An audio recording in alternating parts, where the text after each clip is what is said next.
Assalamualaikum warahmatullahi wabarakatuh.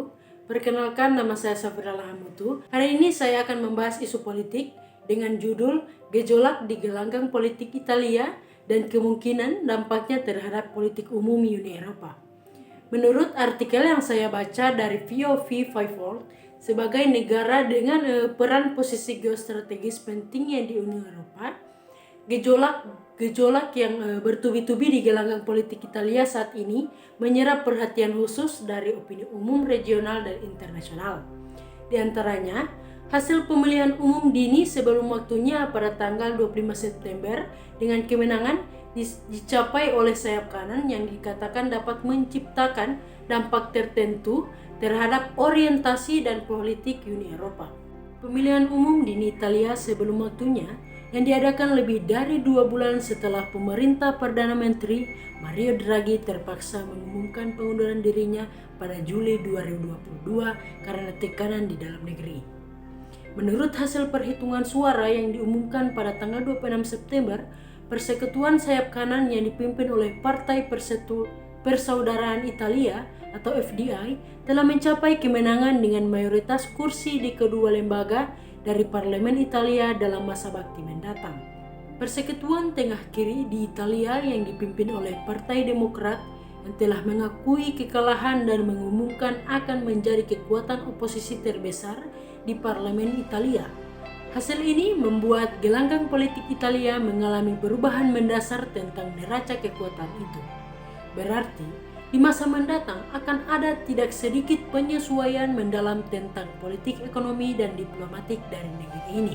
Menurut banyak analisis regional dan internasional, hasil pemilihan parlemen Italia pada akhir pekan lalu sudah dapat diperkirakan lebih dulu. Sudah pada saat ketika Perdana Menteri atau PM Mario Draghi dan kabinetnya terpaksa harus mengumumkan pengunduran diri pada bulan Juli lalu. Banyak jajak pendapat yang dilakukan banyak organisasi yang menjelang pemilihan juga memberikan satu hasil yang sama, yaitu kemenangan yang jelas dimelas dari Persekutuan Tengah Kanan FDI. Demikian, neraca kekuatan di gelanggang politik Italia telah berubah secara mendasar.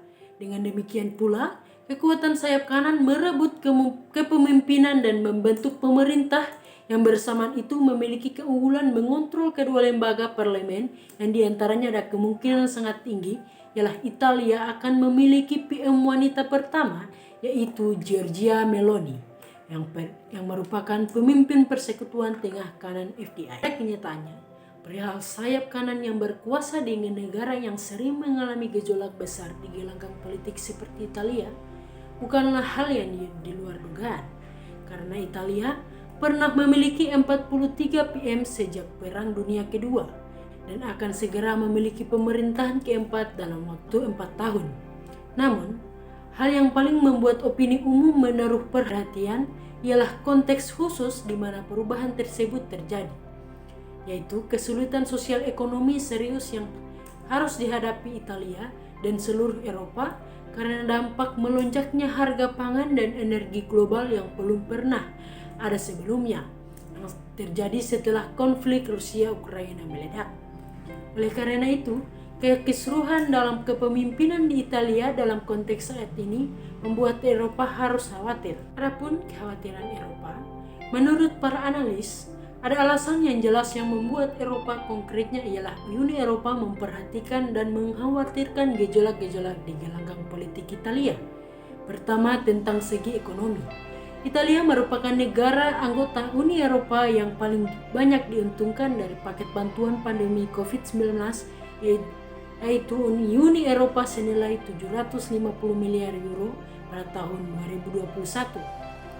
Perihal menjamin efektivitas dan keberhasilan paket bantuan di Italia ini mampu memberikan dampak terhadap efektivitas dan keberhasilan dari paket bantuan di seluruh Uni Eropa. Selain itu, dalam proses kampanye pemilihan terakhir, pemimpin Persekutuan Tengah Kanan FDI, Ibu Giorgia Meloni, berulang kali mengumumkan untuk menghapus ketentuan Uni Eropa tentang disiplin anggaran atau defisit tahunan yang tidak lebih dari 3% PDB dan utang publik tidak melebihi 60% dari seluruh anggaran.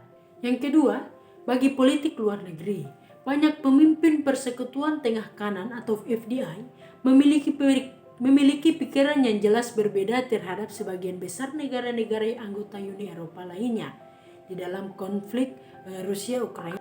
Di antaranya, Silvio Berlusconi atau pemimpin Partai Forza Italia FI dan Matteo Salvini, pemimpin Partai Liga Italia, adalah dua pemimpin yang memiliki pandangan penentang tindakan-tindakan yang keras dan sanksi Uni Eropa terhadap Rusia.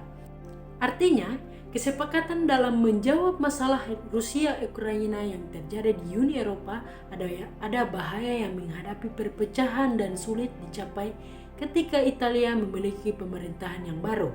Namun, beberapa analis percaya bahwa negara anggota penting di Uni Eropa seperti Italia memiliki pemerintah baru yang mungkin memberikan dampak atau bahkan membuat perubahan positif bagi seluruh Eropa. Di antaranya, beberapa pendapat percaya bahwa upaya mendorong solusi diplomatik dengan Rusia untuk memecahkan krisis Rusia-Ukraina serta dalam hubungan Uni Eropa dengan Rusia akan diperkuat sekarang.